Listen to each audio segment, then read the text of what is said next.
So இதெல்லாம் வந்து most expected question தான் நம்மளுக்கு வந்து சிம்பிளாக. போதா online? Select the correct pairs, சரியான இணைகளை தேர்ந்தெடுன்றோம். Sikandar Lodi was the founder of Agra. கரெக்டா? Correct. Sikandar Lodi introduced 32-digit land measuring system. Correct.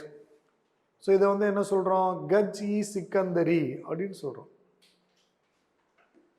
இல்லையா?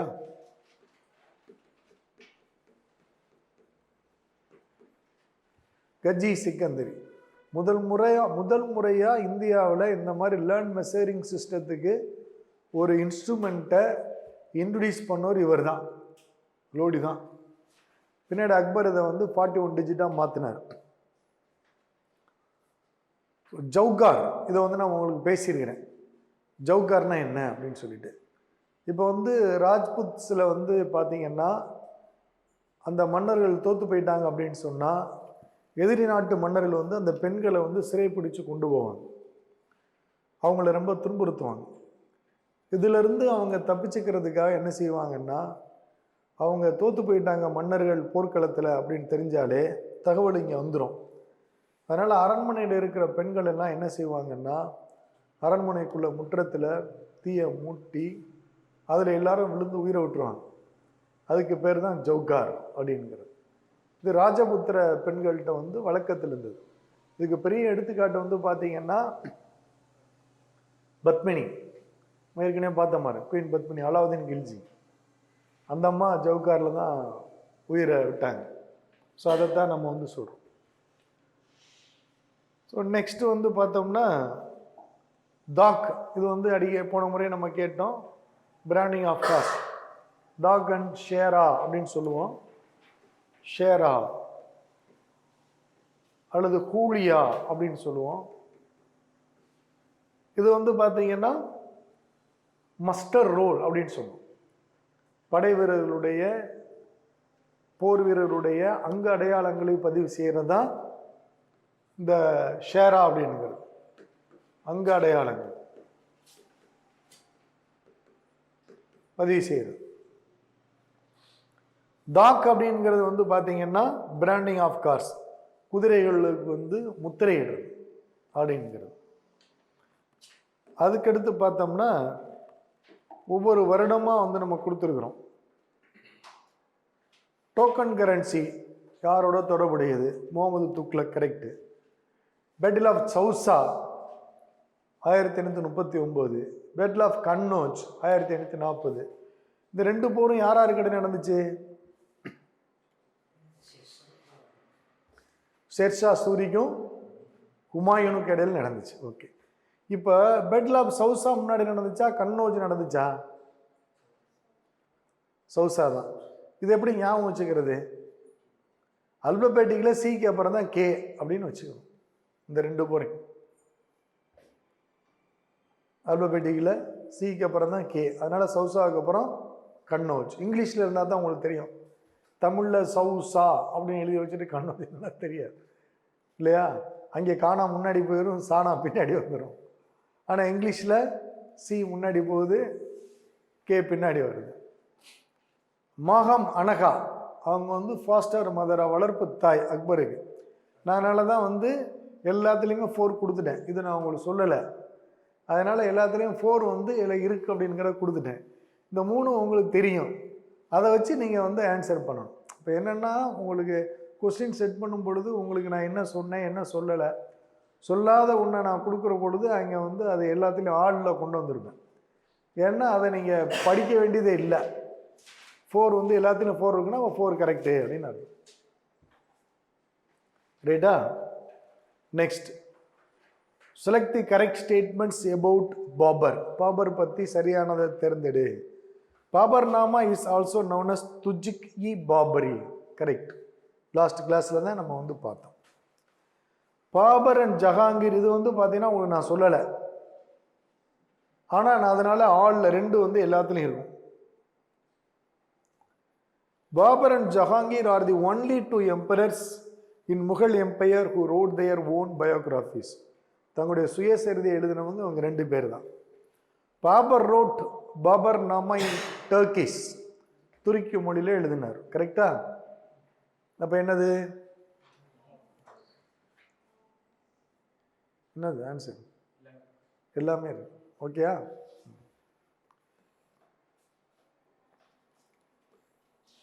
Which of the following battles associate with Babur? எதெல்லாம் பாபரோட தொடர்புடையது அப்படின்னு கேட்டுங்க. எதெல்லாம் தொடர்புடையது?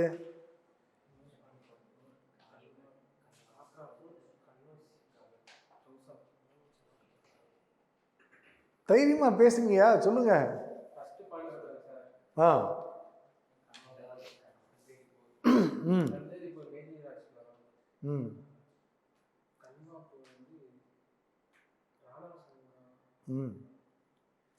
பார்த்தோன்னா சொல்லணும் எல்லாம் தான் அப்படின்னு சொல்லிட்டு. ஏன் நீங்க இதை போட்டீங்கன்னா மேதினி ராஜ் ராதினி ராஜ் என்னத்துக்கு?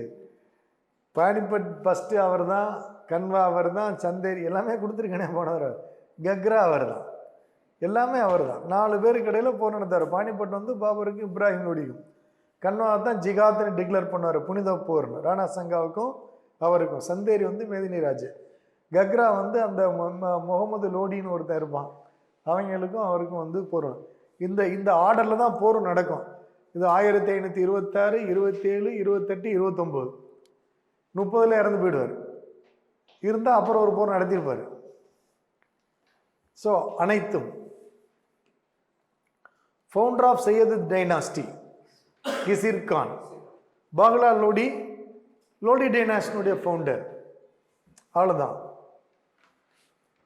Which of the following Lodi rulers shifted the capital from Delhi to Agra? Sikandar Lodi. ஏன்னா ஆக்ரா அவர் உருவாக்குனார். ஆக்ராவை நிர்மாணித்த உடனே ரொம்ப பிளசண்டாக இருந்துச்சு அவருக்கு அந்த சிட்டி, அதனால அங்கே மாற்றிக்கிட்டார் head quarter.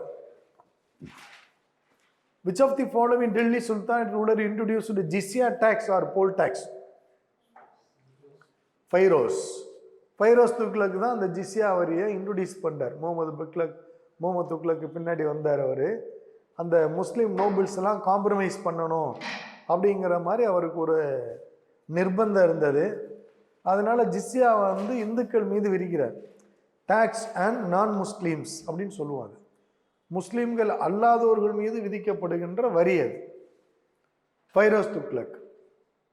Who renovated and constructed 4th floor of Qutb Minar?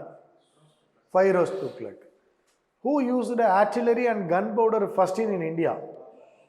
Babur. Good. Who was called as father of modern currency system in medieval period? Shershah Suri. அவர் என்ன இன்ட்ரோடியூஸ் பண்ணாரு?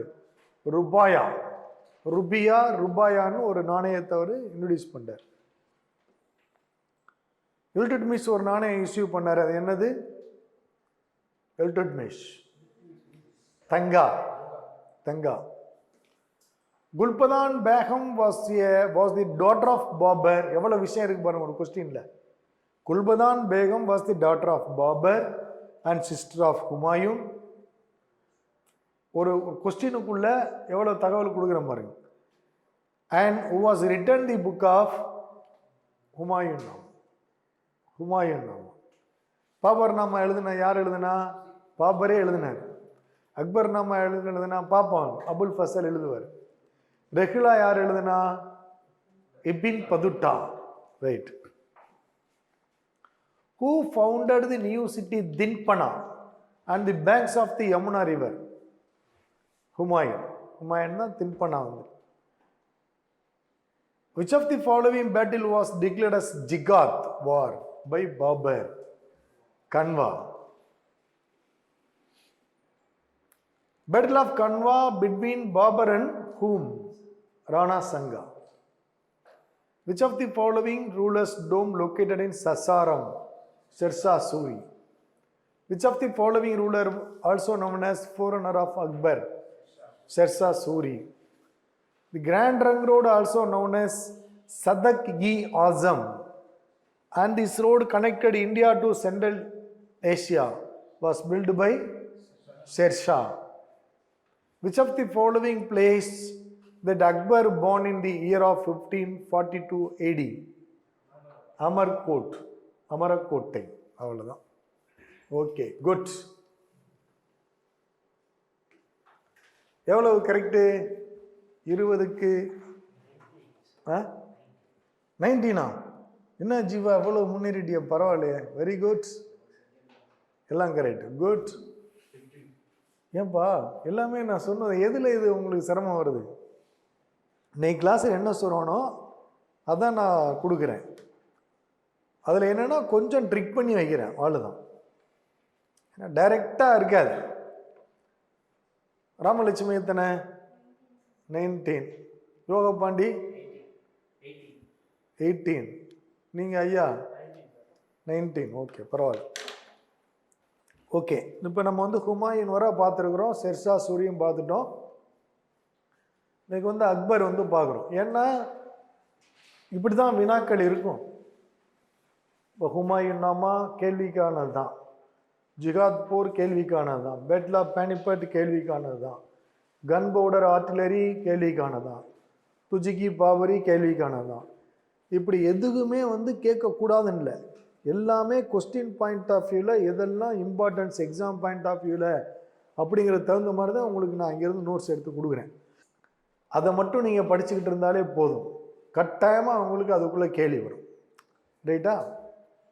ஸோ அக்பரை பார்த்தா ஏற்கனவே பார்த்துட்டோன்னா வந்து அமர்கோட்டில் அவர் பிறந்தார் அப்படின்னு சொல்லிட்டு, அதுக்கப்புறம் வந்து 1555 வாக்கில் இந்தியாவுக்குள்ளே வந்து வர்றாங்க. ஹுமாயூன் வர்றார். இப்போ 55ல் வந்து பார்த்தீங்கன்னா ஹுமாயூன் வந்து இறந்து போயிறார். அதுக்கடுத்து அக்பர் வந்து ரூலராக மாறுறார். ரூலர் வித்தவுட் டர்ட்டில், பிரதேசமே இல்லாமல் நான் தான் ரூலர் அப்படின்னு மாறுறார். அவங்களுக்குன்னு எந்த இதுவும் கிடையாது, இந்த இடமும் இல்லை. ஆனால் அவர் வந்து தான் வந்து ஆட்சியாளர் டிக்ளேர் பண்ணிட்டார். இப்போ வந்து பார்த்தீங்கன்னா பீகாரை வந்து ஒரு ஆப்கான் வந்து ரூல் பண்ணிட்டு இருக்கிறார். அவன்கிட்ட வந்து பார்த்தீங்கன்னா ஹெமுன்னு ஒரு படை தளபதி இருக்கிறான். ஹெமு அந்த பீகார் அந்த பக்கம் ஆட்சி புரியணும் வந்து அதில் ஷா அப்படின்னு ஒரு முகமது அதில் ஷா, இவன் தான் இங்கே ரூல் பண்ணுறான். இவனுடைய கமாண்டர் இன் சீஃப் தான் இந்த ஹெமு படை தளபதி. இப்போ வந்து செகண்ட் பேட்டில் ஆஃப் பானிபட் நடக்குது, இரண்டாவது பானிபட் போர் 1556 இரண்டாவது பானிபட் போர் நடக்குது. இரண்டாவது பானிபட் போர் யாருக்கு நடக்குது? Against Hemu and Akbar. ஹெமு வந்து ஒரு பெரிய எஃபிஷியன்ட் கமாண்டர் இன் சீஃப், அவனை தோக்கடிக்க முடியாது. இப்போ அக்பருக்கு வயசு என்ன? 14 வயசு தான். யோசிச்சு பாருங்க எவ்வளோ கடினம். ஆனால் அக்பர் வந்து வில்லு வித்தையெல்லாம் கற்றுருக்கிறார். அப்போ என்ன பண்ணார் அக்பர் வந்து வில்ல வந்து அம்பை பிடிச்சி ஹெமுவை நோக்கி அடிக்கிறார். அந்த அம்பு வந்து ஹெமுடைய கண்ணுக்குள்ளே போயிடுச்சு, கண்ணை போய் குத்தி உள்ளே போயிடுச்சு. ஹெமு வந்து ஒன்றுமே செய்ய முடியல, இறந்து போயிட்டான். செகண்ட் பேட்டில் ஆஃப் பானிபட்டில் அக்பர் ஜெயிக்கிறார். ஒரு மனுஷனுக்கு வாய்ப்பு எப்படி வரும்? 14 வயசுல ஒரு பேரரசனை, இந்தியாவுக்கு அரசனை, 14 வயசு. அவங்க அப்பா இல்லாதனால அவரை பைராம் கான், அவர் தான் அவருடைய கார்டியன். பிறந்த உடனே அவங்க அம்மா இறந்து போயிட்டாங்க. அதனால தான் அந்த மேகம் அனகா அப்படின்னு சொன்னோமே, மகம் அனகா, அவங்க தான் அவருடைய வளர்ப்பு தாயா இருக்கிறாங்க. யாருக்கு? அக்பர். ஸோ மனிதனுக்கு ஒரு பெரிய துன்பம் ஒரு பக்கம், கொடூரமான துன்பம் ஒரு பக்கம் இருக்குது, இன்னொரு பக்கம் வந்து எண்ணி பார்க்காத பெருமை ஒரு பக்கம். வாழ்க்கை வந்து எப்படி இருக்கு பாருங்க. 14 வயசுல இவ்வளவு பெரிய பேரரசுக்கு வந்து இதாயிட்டாரு. ஆனால் பிறந்த உடனே அவங்க அம்மா இறந்து போயிட்டாங்க. இப்போ அவங்க அப்பாவும் இல்லை, பைராம் கான் தான் ஒரு கார்டியனு, வளர்ப்பு தாய்கிட்ட தான் அவர் இருக்கிறார். எப்படி ஒரு மனிதனுடைய வாழ்க்கை சூழல் வரும், ரைட்டா? ஸோ இதுதான் அக்பர். ஆனால் மீடியவல் இந்தியாவில் ஒரு பெரிய மன்னர் அப்படின்னு சொன்னால் அக்பர், கிரேட் அக்பர். ஸோ இதுதான் இங்கே நடக்குது. 556 செகண்ட் பேட்டில் ஆஃப் இரண்டாம் பானிபட் போர் அக்பருக்கும் ஹெமுவுக்கும் இடையிலே நடைபெற்றது. அக்பர் வெற்றி பெற்றார் இல்லையா? அக்பருடைய பாதுகாவலர் பைராம் கான், வளர்ப்பு தாய் ஏற்கனவே நம்ம கொஸ்டின்லேயே கேட்டுக்கிறோம், அவங்க தான் வளர்ப்பு தாய். அக்பர் என்ன செய்கிறார் இப்போ அப்படின்னு, அக்பருடைய மென்டர் மீர் அப்துல் லத்தீப், அக்பருடைய ஆசிரியர் மீர் அப்துல் லத்தீப்.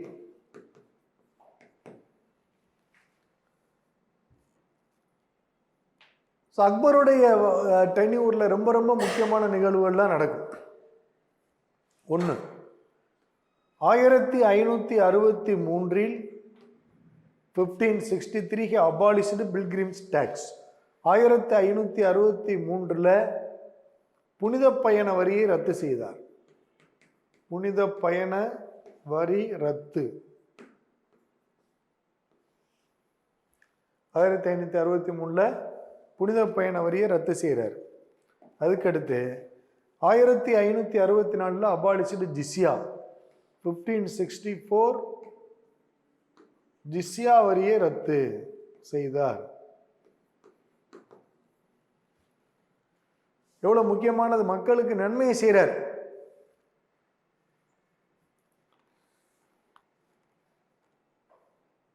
அக்பரை பொறுத்தளவில் பார்த்தீங்கன்னா அதுக்கடுத்து ஒரு முக்கியமான போர் நடக்குது. அதான் 1575 ஹால்தி ஹாட்டி போர். ஹால்தி ஹாட்டி 1576 75 76 1576 ஹால்தி ஹாட்டி போர். இந்த ஹால்தி ஹாட்டி போர் யாருக்கு இடையில நடக்குது அப்படின்னா, ராணா பிரதாப் சிங், ராணா பிரதாப் சிங்,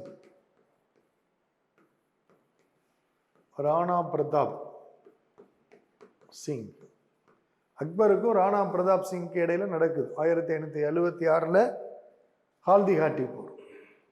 இந்த ராணா பிரதாப் சிங் யாரு அப்படின்னா, ராணா சங்காவுடைய பேரன். யார் ராணா சங்கா? பேட்டில் ஆஃப் கன்வா, கன்வா போர் நடத்தினார்ல ராணா சங்கா. பாபருக்கும் ராணா சங்காவுக்கும் பாருங்க, அக்பருடைய ஐயாவும் ராணா பிரதாப்புடைய ஐயாவும் சண்டை போடுறாங்க. அதில் அக்பருடைய ஐயா ஜெயிச்சிடாரு பாபர். 3 தலைமுறை கழிச்சு பாபருடைய பேரனும் ராணா பிரதாப்புடைய பேரனும் சண்டை போடுறாங்க. இப்போ பாபருடைய பேரன் ஜெயிக்கிறான். வரலாறு எப்படி இருக்கு? ராணா பிரதாப் யாரு? ராணா சங்காவுடைய பேரன். இது பேட்டில் ஆஃப் ஹால்தி ஹாட்டி. ஹால்தி ஹாட்டி போரில் அக்பர் ஜெயிக்கிறார். இப்போ அக்பர் அவையில் ஒரு முக்கியமானவர் பார்த்தீங்கன்னா பீர்பால். பீர்பால் உங்களுக்கு தெரியும், சிறந்த மதி நுணுக்கம் உடையவர். அக்பர் அவையில் அமைச்சராக இருந்தார். அதுக்கடுத்து அக்பரில் நமக்கு முக்கியமாக அவங்க கேட்கறது என்ன அப்படின்னு, 1572 குஜராத்தில் போர் செய்கிறார். குஜராத் போர், பேட்டில் ஆஃப் குஜராத் 72. இதில் அக்பர் வின் பண்ணிடுறார். குஜராத் போரில் குஜராத்தை தோக்கடிக்கிறார். இந்த வெற்றியை அவர் காமமரேட் பண்ணுறார். வெற்றியை கொண்டாடுறார். அதை கொண்டாடுறதுக்காக ஒரு நகரையே உருவாக்குறார். அந்த நகரத்துக்கு ஒரு நுழைவாயில் வைக்கிறார். இவர் ஏற்கனவே ஒரு நகரத்தை உருவாக்கிட்டார். அதுதான் Fatehpur Sikri.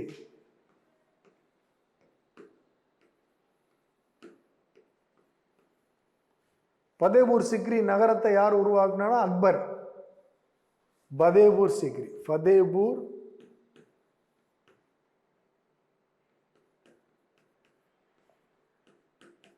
Sikri. Fatehpur Sikri the city founded by Akbar. Fatehpur Sikri நகரத்தை உருவாக்கியவர் அக்பர். இந்த ஃபதேபூர் சிக்ரிக்கு ஒரு நுழைவாயில் உருவாக்குறார், கேட்வே, நுழைவு வாயில்.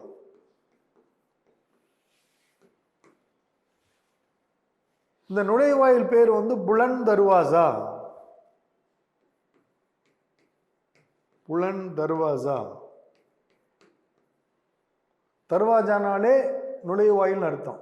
புலன் தர்வாசா தமிழ்ல புலன் Darwaza. He commemorated the victory of Gujarat. Akbar built Pulan Darwaza, the gateway of Fatehpur Sikri. குஜராத்தினுடைய, அப்படியே எழுதிக்கங்க, குஜராத்தினுடைய வெற்றியை கொண்டாடுவதற்காக ஃபதேபூர் சிக்ரியின் நுழைவாயிலாக புலன் தர்வாஜாவை அக்பர் கட்டினார். இப்போ 1573, 72 போர், 73. அதில் அந்த புலன் தர்வாஜான என்ட்ரன்ஸில் என்னென்னா 2 பேர் யானையில் வந்தது மாதிரி 2 வீரர்கள் படம் இது சிற்பம் வச்சுருப்பார். 2 பேர், அந்த 2 பேரும் அந்த குஜராத் போல வீர மரணம் அடைஞ்சவங்க. அவங்க நினைவாக அந்த முன்னாடி அந்த யானையில் வந்த மாதிரி அந்த வீரர்களுடைய சிலையை செதுக்கி வச்சுருப்பாங்க. அதுக்கடுத்து அக்பர் ஒரு சில மாற்றங்கள் கொண்டு வரணும் அப்படின்னு நினைக்கிறார். ஏற்கனவே அக்பருடைய ஃபோரன்னர்னு ஷெர்ஷா சூரியனை நம்ம சொல்லியிருக்கிறோம். அக்பர் இப்போ காமனாக ஒரு மதத்தை உருவாக்கணும் அப்படின்னு நினைக்கிறார். இந்து, முஸ்லீம், கிறிஸ்டின் இவங்கெல்லாம் எல்லாம் தனித்தனியாக சொல்லிக்கிட்டு இருக்கிறாங்க. இதுக்கெல்லாம் பொதுவாக ஒரு மதத்தை நம்ம உருவாக்கணும் அப்படின்னு சொல்லிட்டு என்ன பண்ணுறாரு, இபாதத் கானா அப்படின்னு ஒரு கட்டடத்தை கட்டுறாரு. இபாதத் கானா இங்கே வச்சிருக்கிறேன். இபாதத் கானா தமிழ்ல இபாதத் கானா அப்படின்னு ஒரு கட்டடத்தை கட்டுறார். இது என்னன்னா பிளேஸ் ஆஃப் வொர்ஷிப், வழிபாட்டிற்குரிய இடம். இந்த இடத்துல வச்சு பார்த்தீங்கன்னா ஜெயினிசம், புத்திசம், ஜொராஸ்டினிசம், சீக்கிசம், கிறிஸ்டியானிட்டி, இஸ்லாம், ஹிந்துயிசம் எல்லா சமயத்தையும் சேர்ந்த முக்கியமானவங்கள கூப்பிட்றாரு. அதில் எக்ஸ்பர்ட்டாக இருக்கிறவங்க அவங்கள்ட்ட ஒவ்வொருத்தருடைய சமயத்தினுடைய சிறப்புகளை சொல்லுங்கன்னு சொல்லிட்டு அதையெல்லாம் அவர் நோட் பண்ணிக்கிட்டே வர்றாரு அக்பர். ஆனால் அக்பருக்கு எழுத படிக்க தெரியாது. அவருக்கான ஆட்கள் இருக்கிறாங்க, நோட் பண்ணுறாங்க. எல்லா சமயத்தில் இருக்கிற சிறப்பு அம்சங்கள்லாம் சேர்த்து நம்ம ஒரு சமயத்தை உருவாக்கணுங்கிறது அவருடைய நோக்கம். ஆனால் இப்படி சிறப்புகளை சொல்லும் பொழுது அவங்க ஒருத்தருக்கு ஒருத்தர் சண்டை போட்டுக்கிறாங்க, அடிச்சுக்கிறாங்க. அதனால் அக்பருக்கு அது பிடிக்கல. அதனால ஒரு 2-3 வருஷம் கழித்து 1579, 76 தான் உருவாகிறார். 79 எல்லாத்தையும் அடித்து வெள்ளுன்னு வெளுத்து விரட்டி விட்டார். ஓடுங்கண்ணா, நீங்கள் இருக்கக்கூடாது பூரா பேர். அப்போ தான் அவர் ஒரு முக்கியமான இதை டிக்ளேர் பண்ணுறார். என்னன்னா அதான் இன்ஃபேலிபிலிட்டி டிகிரி. 1579 அவர் ஒரு ஆணையை பிறப்பிக்க. அந்த ஆணை என்னன்னா, அரசரே அனைவருக்கும் மேலானவர். இதுதான் இன்ஃபேலிபிலிட்டி டிகிரி. தமிழ்ல அரசரே அனைவருக்கும் மேலானவர். என்ன சொல்றது? The ruler was the superior to all. ஆட்சியாளர் எல்லாரையும் விட மேலானவர். அதனால அவருக்கு மேல ஒண்ணும் கிடையாது. ஏன்னா இங்க காசி அப்படின்னு ஒரு போஸ்ட் இருக்கும். காசி, காசி யாருன்னா ஜட்ஜு. இந்த ஜட்ஜு காசின்ற போஸ்ட்ல முஸ்லீம்கள் தான் இருப்பாங்க. அவங்க என்ன சொல்லுவாங்க, எல்லாத்துக்கும் மேல நாங்க தான் நீதிபதி அப்படின்னு. இப்ப ஏன் அக்பர் இதை டிக்ளேர் பண்றாருன்னா, இவங்களுக்கெல்லாம் மேல நான் தாண்டான். ஏன்னா ஆளாளுக்கு அட்ராசிட்டி பண்ணுவான். இப்போ இந்த மேகம் அனகான்னு சொன்னோம் இல்லையா, அவங்க பையன் ஒருத்தர் இருப்பான். அந்த மாதிரி நினைப்பாங்க, அவங்க பையனை அக்பரை காலி பண்ணிட்டு அவங்க பையனை ரூலர் ஆக்கணும் அப்படின்னு நினைப்பாங்க. அந்தம்மா இது அக்பர் தெரிஞ்சு போயிடும். ஒரு நாள் அவனை வந்து வா அப்படி பேசிக்கிட்டே கூட்டி போவார். அந்த அரண்மனையில் பெரிய 6-7 மாடிக்கு மேலே இருக்கிற அரண்மனைன்னு வச்சுக்கோங்களேன். அது மேலே கூட்டி போவார், மேலே மொட்டை மாடி கூட்டி போவார். கூட்டி போய் ரொம்ப நேரம் 2 பேரும் இப்படியே பேசிகிட்டே இருப்பாங்க நிறைய விஷயங்களை. அப்படியே அந்த இது முன்னாடி சோறு ஓரத்துக்கு கூட்டி வந்து அப்படியே ஓரமாக நின்று 2 பேரும் உட்காந்து பேசிட்டு இருப்பாங்க அந்த இடத்துல. திடீர்னு அக்பர் அவனை மேலேருந்து தள்ளி விடுறாரு. ஆள் கீழே விழுந்து செத்து போயிடுவான். பாருங்க அக்பர் எவ்வளோ தெளிவாக இருந்துக்கிறார். ஏன்னா ஆட்சி இவருடையது, இவருடைய முக்கியத்துவத்தை அவங்க குறைக்க நினைப்பாங்க. அதனால அந்த மாதிரி பண்ணிடுவார். அதனால இப்போ என்ன செய்யறாரு, சுப்பீரியர் வந்து ரூலர் தான், எதில் வேணாலும் நான் டெசிஷன் எடுப்பேன் அப்படிங்கிறத டிக்ளேர் பண்ணுறது தான் இன்ஃபாலிபிலிட்டி டிகிரி 1579. அரசரே அனைவருக்கும் மேலானவர், the king or the ruler the superior for all அப்படின்னு டிக்ளேர் பண்ணுவார்.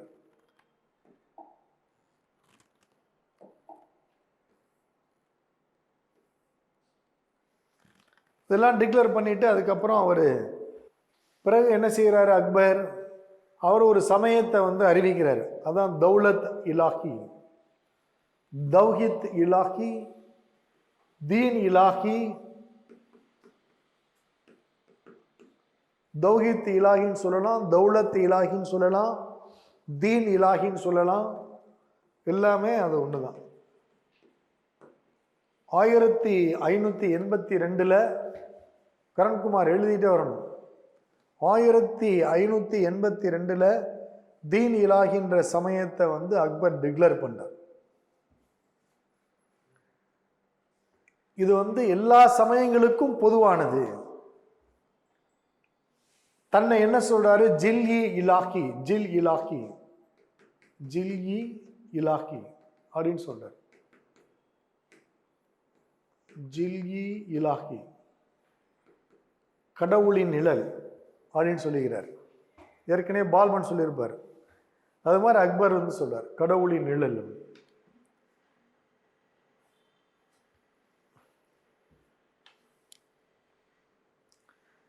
இப்போ இந்த தீன் இலாஹி சமயத்தில் வந்து பார்த்தீங்கன்னா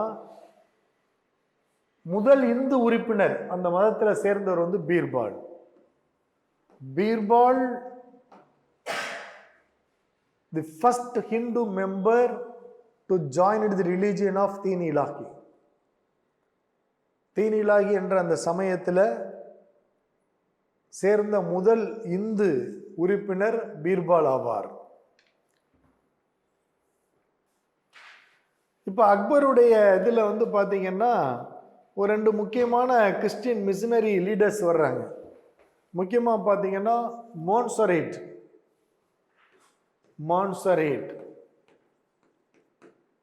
அதுக்கப்புறம் ஷேவியர்.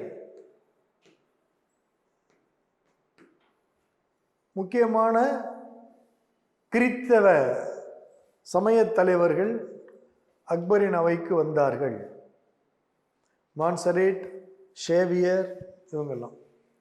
அவர் வந்து அண்டோனியோ மான்சரேட், ஜெரோம் சேவியர். அந்த முன்னாடி உள்ள பேர் தேவையில்லை, சிம்பிளா நீங்க ஞாபகம் வச்சுங்க.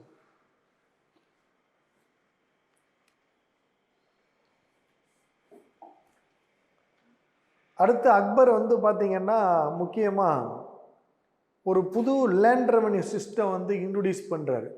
அதுக்கு பேர் வந்து தகுசாலா முறை அப்படின்னு அர்த்தம். தகுசாலா முறை, தகுசாலா system. Akbar introduced a new land revenue system in the name of Tagsala system. Akbar புதிய நில வரி முறையை அறிமுகம் செய்தார். அதன் பெயர் தக்சாலா முறை. யார் வந்து இந்த தக்சாலா முறையை வந்து அறிமுக முக்கியமான காரணம்னா ராஜா தோடர்மால். ராஜா தோடர்மால் அக்பருடைய அவையிலே, ராஜா தோடர்மால் அக்பர் அவையிலே வருவாய்த்துறை அமைச்சராக இருந்தார். Raja Todarmal was the revenue minister in Akbar's court. Raja Todarmal was the important person, responsible person to introduced Dahsala system. இந்த தகுசாலா முறையை அறிமுகம் செய்வதற்கு முழு பொறுப்பாக இருந்தவர் ராஜா தோடர்மால். ராஜா தோடர்மால் பார்த்தீங்கன்னா இவர் ஒரு சீக்கியர்.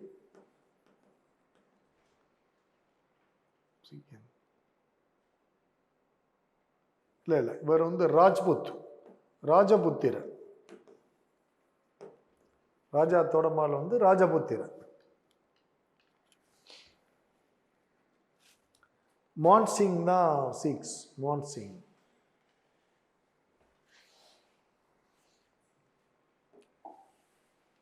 ஸோ ராஜா தோடர்மால் தான் இதெல்லாம் இன்ட்ரடியூஸ் பண்ணார். அக்பர் பார்த்தீங்கன்னா the skilled player of naqqara kettle drum.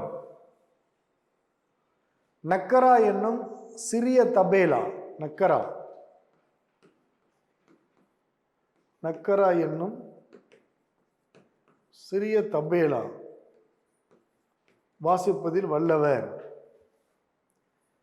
Nakara பார்த்தீங்கன்னா தபேலா, சின்ன தபேலா மாதிரி. அக்பர் தி கெட்டில் ட்ரம் பிளேயர்.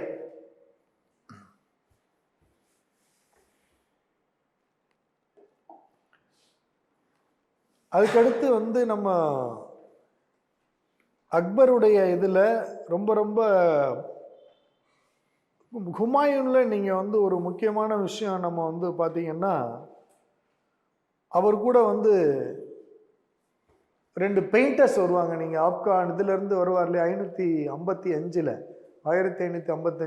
பார்த்தீங்கன்னா அவர் கூட அப்துல் சமத்,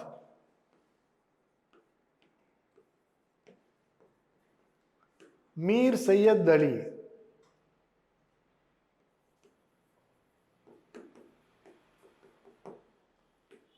அப்துல் சமத், மீர் சையத் அலி,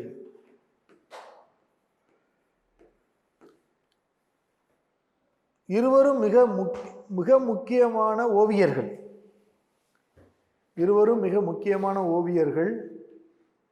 இவர்கள் ஹுமாயூனால் இந்தியாவிற்கு அழைத்து வரப்பட்டார்கள். அப்துல் சமத்தும் மீர் சையத் அலியும் ஹுமாயூனால் இந்தியாவிற்கு அழைத்து வரப்பட்டார். அந்த 555 ரிட்டர்ன் வருவார்ல அங்கேருந்து, அப்போ இவங்க 2 பேரையும் கூட்டிகிட்டு வருவாங்க. இப்போ இவங்கெல்லாம் அக்பர்ஸ் கோர்ட்டில் இருப்பாங்க. அதனால் அக்பருடைய அவையில் இருந்த ஓவியர்கள் யார் அப்படின்னு பார்த்தா, இப்போ ஹுமாயூன் தான் அழைச்சிட்டு வந்தாங்க. ஆனால் அவர் இறந்து போயிட்டாரு, இவங்கெல்லாம் இருப்பாங்க. அப்துல் சமத், மீர் சையத் அலி, தஸ்வந்த், தசாவந்த்,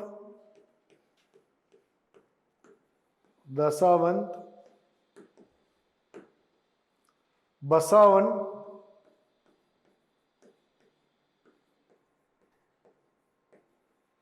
இவங்கெல்லாம் very important painters in the court of Akbar. Abdul Samad, Mir Sayyid Ali, Dasawanth, Basawan. தெரியுதா உங்களுக்கு எழுதியிருக்கிறது ஸ்பெல்லிங்லாம் தெரியுதுல்ல? இவங்கெல்லாம் அக்பருடைய அவையில் இருந்த மிக மிக முக்கியமான ஓவியர்கள்.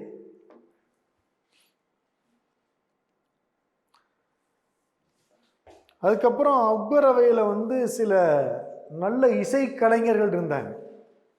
தான்சேன், பாபா ராம்தாஸ், பாபா ஹரிதாஸ். தான்சேன் இசைக்கலைஞர்கள், Baba Ramdas, Baba Haridas. The eminent musician in the court of Akbar. மிகச்சிறந்த இசைக்கலைஞர்கள் அக்பர் கோர்ட்டில். அதில் இந்த தான்சேன் இருக்கார் பாருங்க, அவர் ரொம்ப ஸ்பெஷல். தான்சேனுக்கு வாய் பேச முடியாது, காது கேட்காது தான்சேன். ஆனால் கொட்டாங்குச்சி மாதிரி ஒன்று வச்சுக்கிட்டு ஒரு இசையை வாசிக்கிறது, ஒரு இது வாசிக்கிறது, அதில் பெரிய வல்லவர் அவர். அவர் இசை வாசிச்சே மழை வர வச்சுருவார். அந்த அளவுக்கு திறமையான கலைஞர் அக்பர் கோட்ல இருந்திருக்கார் தான்சேன்.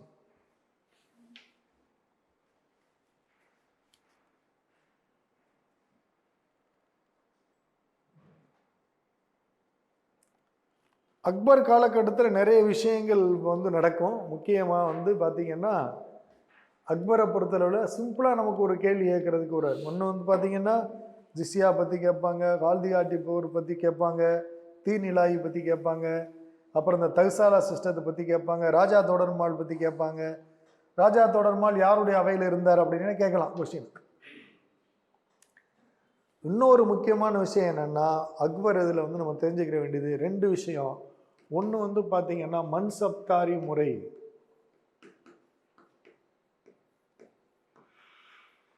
2 ஜாகிர்தார் முறை.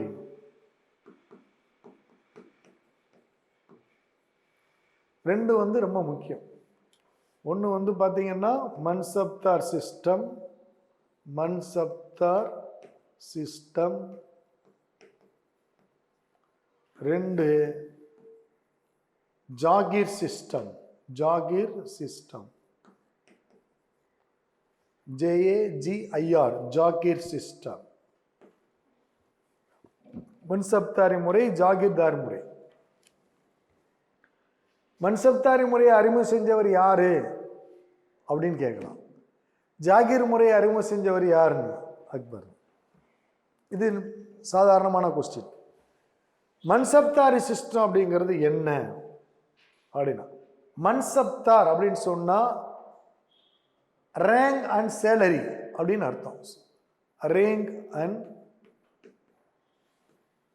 சேலரி, அவருடைய பதவி நிலை, அவருக்கான சம்பளம், இரண்டையும் குறிக்கிற இதுதான் மன்சப்தார் அப்படிங்கிறது. மன்சப் அப்படிங்கிறது இதை என்னன்னா ஜாட் அண்ட் சவார் அப்படின்னு சொல்றோம். ஜாட் அண்ட் சவார். ஜாட்னா ரேங்க், சவார்னா சேலரி. ஜாட் அண்ட் சவார். தமிழ்ல பார்த்தீங்கன்னா ஜாட் மற்றும் sawar. Zat and sawar, rank and salary. இப்போ மன்சப்தார் பார்த்தீங்கன்னா 50ல் ஆரம்பிக்கும். 50, 100, 200, 500, 1000, 2000, 5000, 10,000, 50,000 வரை போகும் ரேங்க். இது பார்த்தீங்கன்னா இப்போ தலையாரி, விஏஓ, ஆர்ஐ, அடுத்து deputy tahsildar, tahsildar, deputy collector, RTO, DRO, collector இருக்கு இல்லையா, இந்த மாதிரி ரேங்க். இப்போ கலெக்டருக்கு ஒரு சம்பளம் இருக்கும், தலையாரிக்கு ஒரு சம்பளம் இருக்கும். அப்போ இந்த ரேங்கை குறிக்கிறது அந்த ஜாட், சம்பளத்தை குறிக்கிறது அந்த சவார். இது எல்லாத்தையும் சேர்த்ததான் மன்சப்தார். மன்சப்தார் சிஸ்டம் புரியுதா உங்களுக்கு? அப்போ மன்சப்தாருக்கு எப்படி சம்பளம் கொடுக்குறது? இப்போ மன்சப்தார் இருக்காங்கன்னா, இப்போ இது யோகேஷ் பாண்டி ஒரு மன்சப்தார், சர்க்குணா ஒரு மன்சப்தார். சர்க்குணா 500 மன்சப்தார், யோகேஷ் பாண்டி பார்த்தா 5000 மன்சப்தார். இப்போ ராமலட்சுமி ஒரு மன்சப்தார், அவங்க 50,000 மன்சப்தார். அது மாதிரி ஜீவா ஒரு மன்சப்தார், இவர் ஒரு 10,000 மன்சப்தார். இப்படி வச்சிருக்கான்னு எல்லாத்துக்கும். ஹையஸ்ட் 50,000 தான். இப்போ உங்களுக்கு சம்பளம் கொடுக்கணும். சம்பளம் கொடுக்கறதுக்கு என்ன செய்யறாங்க? ஜாகிரை கொடுத்துறாங்க. ஜாகிர் இக்தா மாதிரி லேண்டு அசைன்மெண்ட், குறிப்பிட்ட ஒரு பகுதி. மெட்ராஸ் ஒரு ஜாகிர், கோயம்புத்தூர் ஒரு ஜாகிர், மதுரை ஒரு ஜாகிர், காஞ்சிபுரம் ஒரு ஜாகிர். அப்படின்னா கூப்பிட்டு அந்த இடத்துக்கு தகுந்த மாதிரி இதை யோகேஷ் பாண்டி போ, இதுக்கு நீ எடுத்துக்க, இதை நீ எடுத்துக்க அப்படின்னு. அப்போ அவங்க ரேங்குக்கு தகுந்த மாதிரி ஜாகிர் ஒதுக்குவாங்க.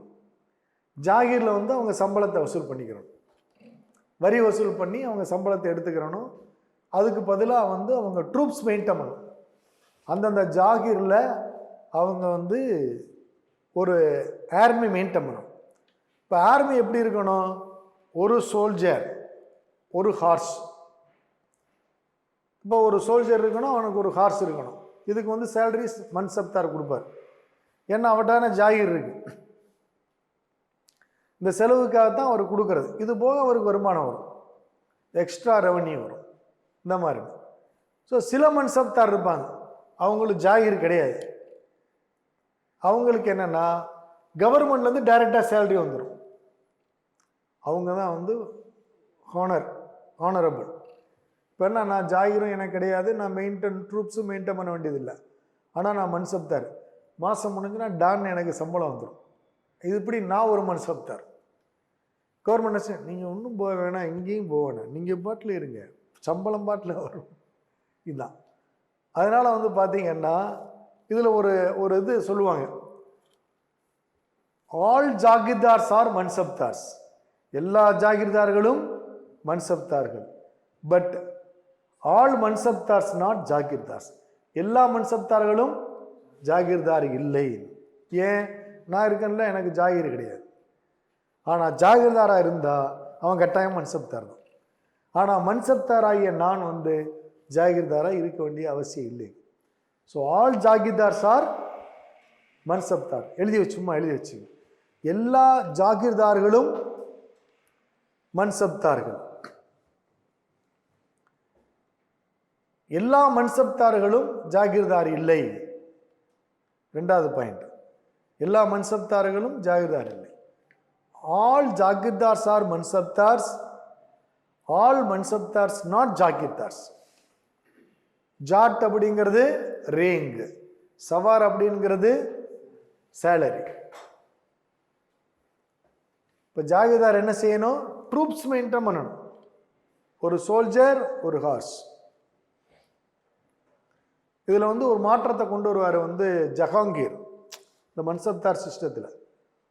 அதை வந்து என்ன சொல்லுவாங்கன்னா தோ அஸ்பா சி அஸ்பான்னு சொல்லுவாங்க. தோ அஸ்பா, அஸ் அப்படின்னு சொன்னாலே குதிரை தான், அஸ்வம். தோ அஸ்பா சி அஸ்பா.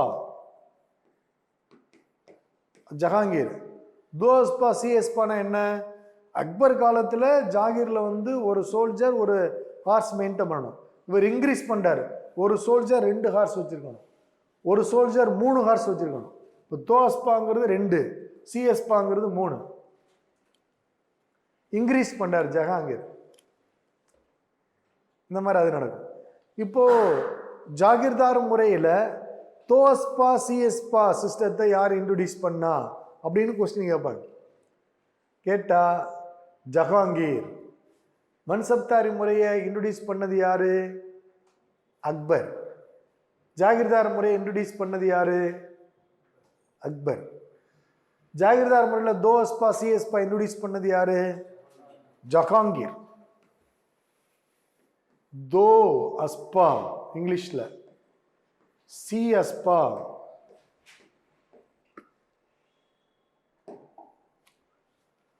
ஓகே, அக்பர் வந்து இந்த மாதிரி அவருடைய இதில் இருக்கிறாரு. வந்து பார்த்தீங்கன்னா இதில் முக்கியமாக அந்த மன்சப்தார் சிஸ்டத்தை வந்து பார்த்தீங்கன்னா 1577 அறிமுகம் செய்கிறார். மன்சப்தாரி முறையை கிபி 1577 அக்பர் அறிமுகம் செய்தார்.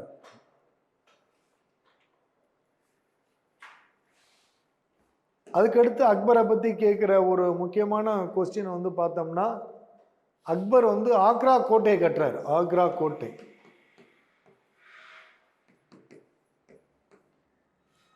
Agra fort. Agra fort built by Akbar. பெரிய கோட்டை அது, ஆக்ரா கோட்டை வந்து.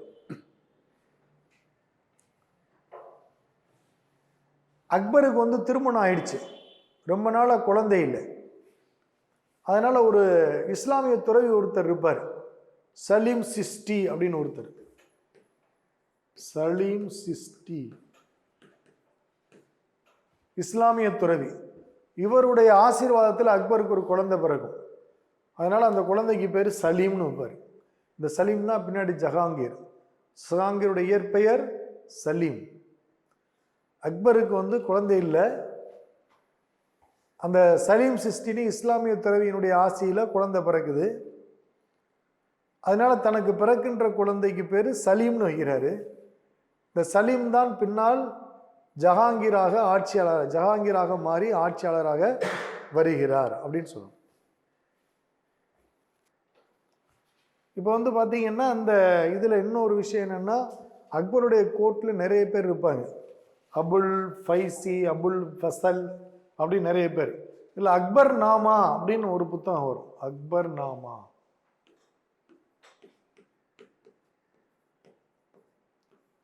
அக்பர் நாமா.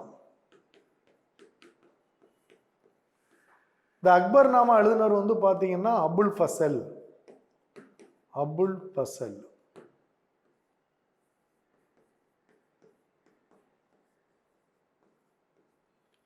அக்பர் நாமா எழுதினவர் அபுல் ஃபசல். இது அக்பருடைய சுயசரிதை. நிறைய ஒர்க்கு நடக்கும் இவருடைய காலகட்டத்தில். ஆனால் அதெல்லாம் வந்து நம்மளுக்கு தேவையில்லை. அதுக்கப்புறம் வந்து பார்த்தீங்கன்னா அந்த 40 ஏற்கனவே நம்ம சிக்கந்தர் லோடிகிட்ட சொல்லுவோம் 32 டிஜிட். இது இந்த முறை கொஸ்டினாக கேட்டிருந்தோம். அக்பர் வந்து அதை 41 டிஜிட்டா 41 எண்ம அளவு நில அளவை முறையை அறிமுகம் செய்தார். 41 digit land measurement system introduced by Akbar. 41 எண்ம அளவுள்ள நில அளவை முறையை அறிமுகம் செய்தார். இதுக்கு பேர் வந்து அதே பேர் தான், கஜ் இ இலாஹி. அவன் கஜ் இ சிக்கந்தரின்னு சொன்னார். இவர் வந்து பார்த்தீங்கன்னா கஜ் இ இலாஹி அப்படின்னு சொல்லுவார். Gaz i Ilahi. 41 digit land measurement system. So அக்பரை பொறுத்தளவில் நம்மளுக்கு வந்து இது போதுமானது அவர் இதில். நெக்ஸ்ட் வந்து நம்ம ஜஹாங்கீர் போகிறோம்.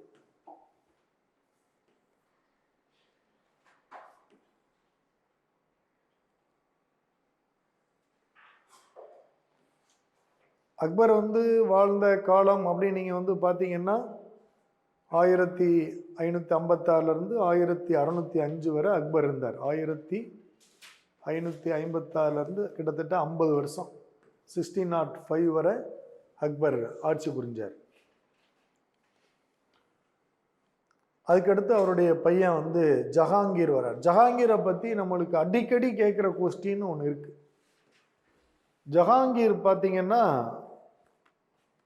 1606 1627 வரை இருப்பார். 1606 to 1627 ஜஹாங்கீர். அவருடைய இயற்பெயர் தான் சலீம். ஜஹாங்கீருடைய ஆட்சியில் நடந்த 2 விஷயத்தை எப்போ பார்த்தாலும் ஒரு போட்டித் தெருவில் கேட்டுகிட்டே இருப்பாங்க. அது வந்து பார்த்தீங்கன்னா 1608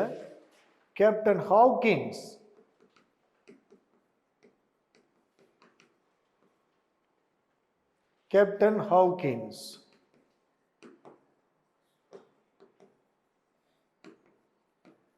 இவர் வந்து இங்கிலீஷ் மேன். அவர் வந்து ஜஹாங்கீருடைய அவைக்கு வர்றார். ஜஹாங்கீர் அவையில் வந்து நாங்கள் இந்த மாதிரி ஒரு ஒரு கோட்டை ஃபேக்ட்ரி ஒன்று கட்டிக்கிறோம் நாங்கள் இங்கே அப்படின்னு அனுமதி கேட்க வர்றாரு.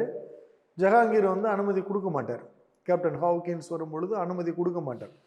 இப்போ வந்து பார்த்தீங்கன்னா பிரிட்டிஷ் ஈஸ்ட் இந்தியா கம்பெனி, ஆங்கிலேய கிழக்கிந்திய கம்பெனி வந்து 1600 டிசம்பர் 31 தொடங்குறாங்க. டிசம்பர் 31 1600 ஆங்கிலேய கிழக்கிந்திய கம்பெனி தோற்றுவிக்கப்படுது. அதன் பிறகு இந்தியாவில் வந்து அவங்களுடைய ஃபேக்ட்ரி அமைக்கிறதுக்காக முயற்சி பண்ணுறாங்க. முயற்சி பண்ணுற நேரத்தில் வந்து ஜஹாங்கீர் ரூல் பண்ணிட்டு இருக்கார். ஜஹாங்கீர் அவைக்கு கேப்டன் ஹாவ்கின்ஸ் வர்றார். 1608 ஹாவ்கின்ஸ் வர்றார். வந்து இந்த மாதிரி எங்களுக்கு அனுமதி கொடுங்க அப்படின்னு ஜஹாங்கீர்கிட்ட கேட்குறார். ஜஹாங்கீர் வந்து மறுத்துடுவார். பட் என்ன கொஸ்டின் கேட்பாங்க, captain Hawkins arrived Jahangir's court which of the following year அப்படின்னு கேட்கலாம். இன்னொன்று என்னன்னா, யாருடைய காலத்தில் கேப்டன் ஹாவ்கின்ஸ் வந்து இந்தியாவுக்கு வந்தார்? ஜஹாங்கீர். ஜஹாங்கீர் அவைக்கு 1608 வந்தவர் யாரு? ஹாக்கின்ஸ். இப்படிதான் அந்த கொஸ்டின் வெவ்வேறு வடிவங்கள்ல நம்மளுக்கு கேட்பாங்க. இதுக்கு அடுத்து இன்னொரு கொஸ்டின் கேட்குறாங்க. 1615 sir Thomas row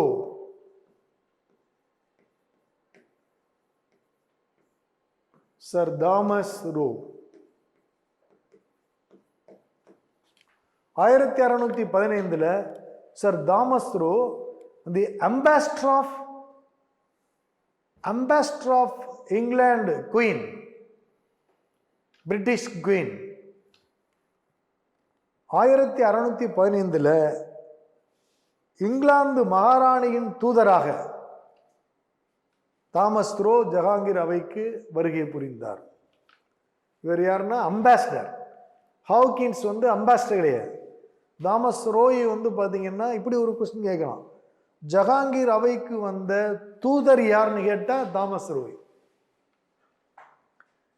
Thomas Roe was the ambassador of British queen, England queen Victoria. அவங்களுடைய தூதரா ஜஹாங்கீர் அவைக்கு வந்தாரு. Jahangir give the permission to construct the factory in India. இப்போ நீங்கள் இந்தியாவில் ஃபேக்டரி உருவாக்கிங்க அப்படின்னு ஜஹாங்கீர் பெர்மிஷன் கொடுக்குறார். இந்த ரெண்டும் முக்கியமான ஈவெண்ட். எல்லா போட்டித் தேர்வுலையும் இந்த மாதிரி ஒரு கொஸ்டின் இருக்கும். அந்த மாதிரி ஈவெண்ட். ஸோ ஜஹாங்கீருக்கு அதுக்கப்புறம் என்னன்னா, அவர் தி ஃபாண்ட்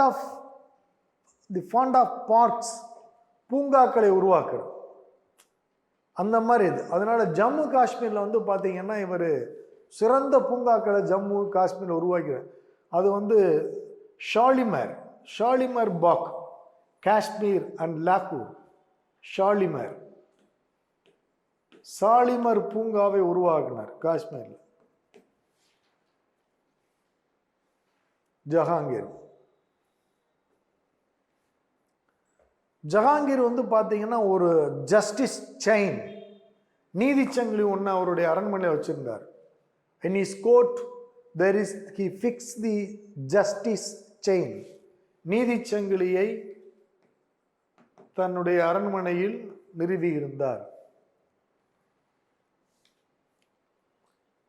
ஜஸ்டிஸ் செயின்.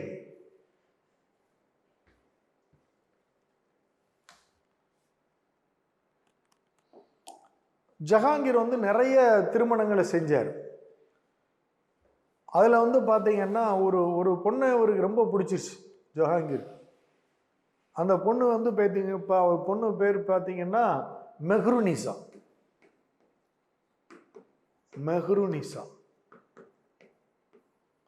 உலகத்திலே இந்த மாதிரி ஒரு அழகியே கிடையாது அப்படின்னு ஜஹாங்கீர் டிசைட் பண்ணிட்டார்.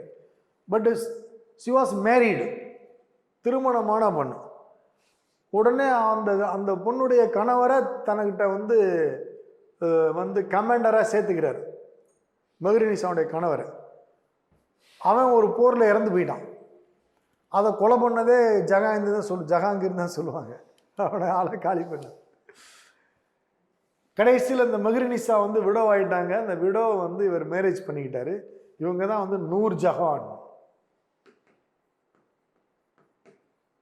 நூர்ஜஹான். உலகின் ஒளி அப்படின்னு சொல்றது இவங்க மெஹ்ருநிசா 1000 நிலவின் ஒளி உள்ளவங்க அப்படின்னு. நூர்ஜஹான்.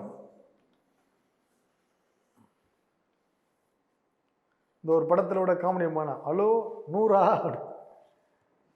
என்னையா நூர்ஜஹான், நீ சேட்டு எப்படியா நூர்ஜஹான் முஸ்லீம் ஆச்சு அப்படின்னு இல்லையா? அது மாதிரி ஒரு காமெடி, வடிவேல் காமெடி ஒன்று வச்சிருப்பாங்கல்ல, அது மாதிரி. இந்த நூர்ஜஹான் பார்த்தீங்கன்னா இவர் ஜஹாங்கீர் செகண்ட் ஹஸ்பண்ட் அவங்களுக்கு அந்த அளவுக்கு அவங்க ரொம்ப பியூட்டிஃபுல்லாக இருந்திருக்கிறாங்க. அவங்கள மேரேஜ் பண்ணிட்டார். அதனால இப்போ ஜஹாங்கீர் அவங்க மேலே ரொம்ப இதாக இருக்கிறாங்க, ஃபாண்டாக இருக்கிறாரு. இந்த ஜஹாங்கீருடைய வீக்னஸ் அவங்க தெரிஞ்சுக்கிட்டு அவங்க ஒரு டீமை அமைச்சு அவங்க ரூல் பண்ண ஆரம்பிச்சிட்டாங்க. இதான் வந்து first kitchen cabinet in India. இந்தியாவிலே வந்து ஃபஸ்ட்டு கிச்சன் கேபினட் இல்லையா? நம்ம இப்போ சொல்லுவோம்ல கிச்சன் கேபினட்னா அவங்க வீட்டில் உள்ள லேடிஸ்லாம் வந்து ரூல் பண்ணுறதுன்னு சொல்லிட்டு, அதை முதல்ல அமைச்சது அவங்க தான். ஏன்னா வந்து இவங்க வந்து பார்த்தீங்கன்னா மிர்சா கியாஸ் பெக், இவங்க ஃபாதர் மிர்சா கியாஸ் பெக். அந்த கிச்சன் கேபினட்ல யாரெல்லாம் இருந்தா? மிர்சா கியாஸ் பெக் நூர்ஜஹானுடைய அப்பா. அதுக்கப்புறம் வந்து பார்த்தீங்கன்னா அவங்களுடைய பிரதர் இவரை வந்து இதிமா உத்தவுலா அப்படின்னு சொல்லி, ஏன்னா அவருக்கு ஒரு இதிமா உத்தவுலா, ஏன்னா இந்த இவருக்கு ஒரு இதை சமாதியை வந்து ஜஹாங்கீர் உருவாக்குவார், இதிமா உத்தவுலா.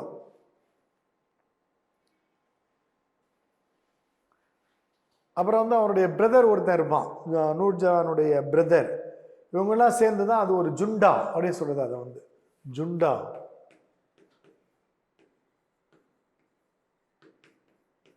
ஜுண்டா அப்படிங்கிறது இது ஒரு கிச்சன் கேபினட். அதில் நூர்ஜஹானுடைய தந்தை, நூர்ஜஹானுடைய அண்ணன் நூர்ஜஹான், 3 பேர் தான் உருவாகும். இந்தியாவில் பிரியாணின்னு ஒரு இப்போ நம்ம சாப்பிட்றோம் பாருங்க, எங்கே பார்த்தாலும் பிரியாணி. ரோடு நடுவே பார்த்தீங்கன்னா ஒரு பெரிய அண்டா வச்சுட்டு டங்கு டங்குன்னு தட்டி கிடக்கும். இந்த பிரியாணியை அறிமுகம் செஞ்சவங்க இந்த நூர்ஜஹான் தான். இந்த பிரியாணியை சாப்பிட்டுட்டு தான் ஜஹாங்கீர் வந்து ஆஃப் ஆயிட்டான்.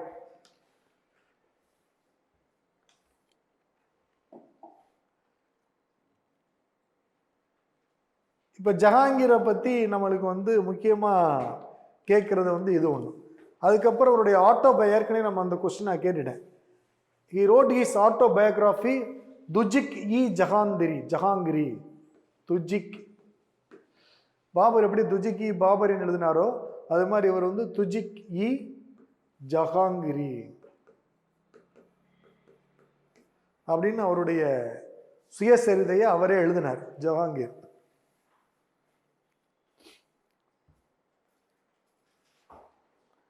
அது மாதிரி வந்து நம்ம ஏற்கனவே நான் உங்களுக்கு சொல்லிட்டேன், துஅஸ்பா சிஎஸ்பா, துஅஸ்பா சிஎஸ்பா என்ற ஒரு முறையை துஅஸ்பா சிஎஸ்பா அப்படின்னு சொல்லிட்டு தமிழில் நீங்கள் எழுதிக்கலாம். துஅஸ்பா ஏற்கனவே எழுதியிருப்பீங்கன்னு நினைக்கிறேன். சிஎஸ்பா என்ற முறையை வந்து ஜாகிர்தார் சிஸ்டத்தில் அறிமுகம் செஞ்சார். ஜாகிர்தார் முறையில் ஒரு வீரர் 2 குதிரைகளை வைத்திருப்பது, 3 குதிரைகளை வைத்திருப்பது என்ற முறையை வந்து அறிமுகம் செஞ்சவர் Jahangir. Who introduced du-aspa sih-aspa system in Jagirdar system அப்படின்னு அந்த கொஸ்டின் கேட்கலாம். அது வந்து நம்முடைய ஜஹாங்கீர்.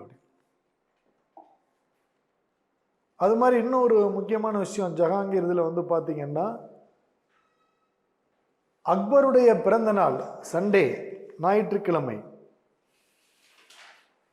அக்பருடைய பிறந்த நாள் Sunday, the birthday of Akbar, and Thursday வியாழக்கிழமை, the coronation day of Jahangir. Jahangir வந்து அரசராக பதவியேற்ற நாள். இந்த 2 நாள்லையும் கேட்டில் ஸ்லாட்டரிங்க்கு வந்து தடை விதித்தார். ஆடு மாடுகளை பலியிடுவதற்கு தடை விதித்திருந்தார். என்ன நாளில்? ஞாயிற்றுக்கிழமையும் வியாழக்கிழமையும். எந்த ஒரு முகலாய ஆட்சியாளர் ஞாயிறு மற்றும் வியாழக்கிழமைகளில் ஆடு மாடுகளை பலியிடுவதற்கு, கால்நடைகளை பலியிடுவதற்கு தடை விதித்திருந்தார்னா ஜஹாங்கீர். சண்டே வந்து அக்பருடைய பிறந்த நாள், தேர்ஸ்டேங்கிறது ஜஹாங்கீர் வந்து பதவியேற்ற நாள். இதுக்காக அதை வந்து பண்ணார். அதுக்கப்புறம் இன்னொரு விஷயம் ஒரு முக்கியமானது என்னன்னா, குரு அர்ஜுன் தேவ், சீக்கிய குரு அர்ஜுன் தேவ் என்பவரை தூக்கிலிட்டார். இவர் வந்து ஐந்தாவது சீக்கிய குரு, 5th, ஐந்தாவது சீக்கிய குரு அர்ஜுன் தேவை தூக்கிலிட்டார். அர்ஜுன் தேவ்.